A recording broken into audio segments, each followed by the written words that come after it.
everything is stitched by hand pieced, and then hand quilted.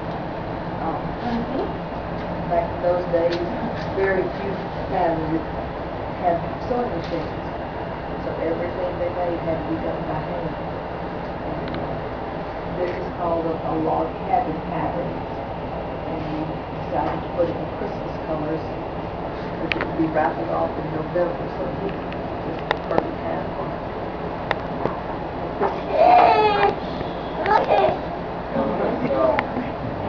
morning, they had this mounted on ropes, attached to the ceiling. Oh, wow.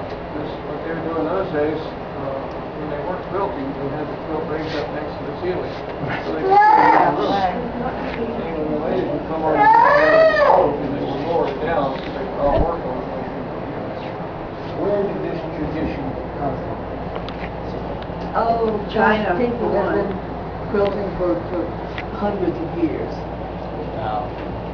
Probably They, centuries, actually. They found out that clothing would be warmer if it was in layers.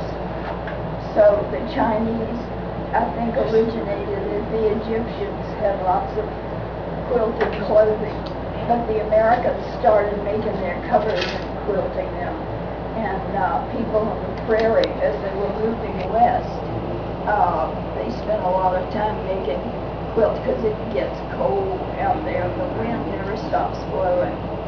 So they would make these quilts.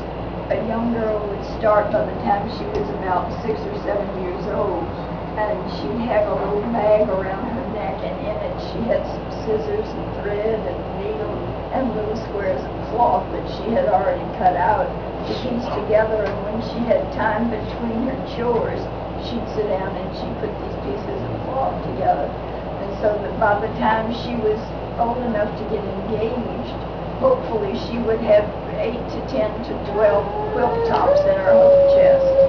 And all the ladies of the community would get together and they'd have quilting bees. And they'd get all those tops quilted and finished so that she would start off a married life with about a dozen quilts to keep them warm. Yeah, keep it fine, yeah. Because they didn't have central heat. Right. So, as the lady of the house made clothes for the family, she saved all of those scraps, and then they would cut them up into squares and triangles and rectangles, and put them together in a pattern. Patchwork. This is patchwork. Patchwork, that's It's what a patchwork.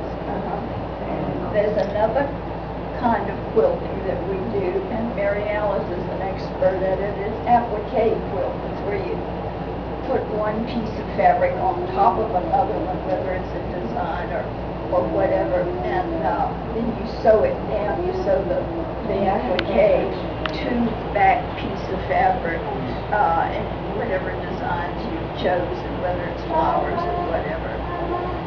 Usually after the ladies would finish making all the quilts for making quilts out of the quilt tops, then they would make a wedding quilt for the happy couple. And it would have birds, bells, ribbons, and flowers, and hearts all in it. And some of that would be appliqued and some would be quilted. And then they would make one for the groom. And for some reason they called that a freedom quilt. And it was single bed size, so that when he was in the doghouse with his bride, he would still have some cover. This is a picture of the last quilt of the Throw him day. a cover and then go. Here, shut up. And the little girl there is my granddaughter. This is the last one. Oh, Who wow.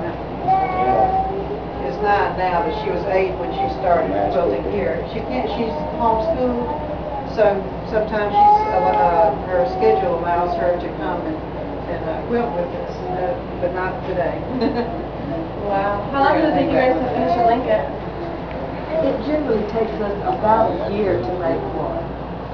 We raffle it off in November at Sugar Day, and then we immediately start on the second day, the next one. But we only quilt about 3 hours a week, Okay. so it takes a long time Just only for us to finish one.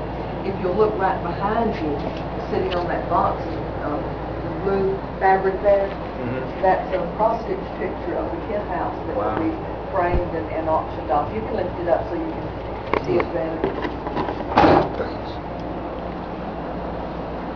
We're gonna auction that, and then hopefully, we wanna make some kits of that to sell in the gift shop, so you'd be able to. Oh, To no, buy you that. buy and make it yourself?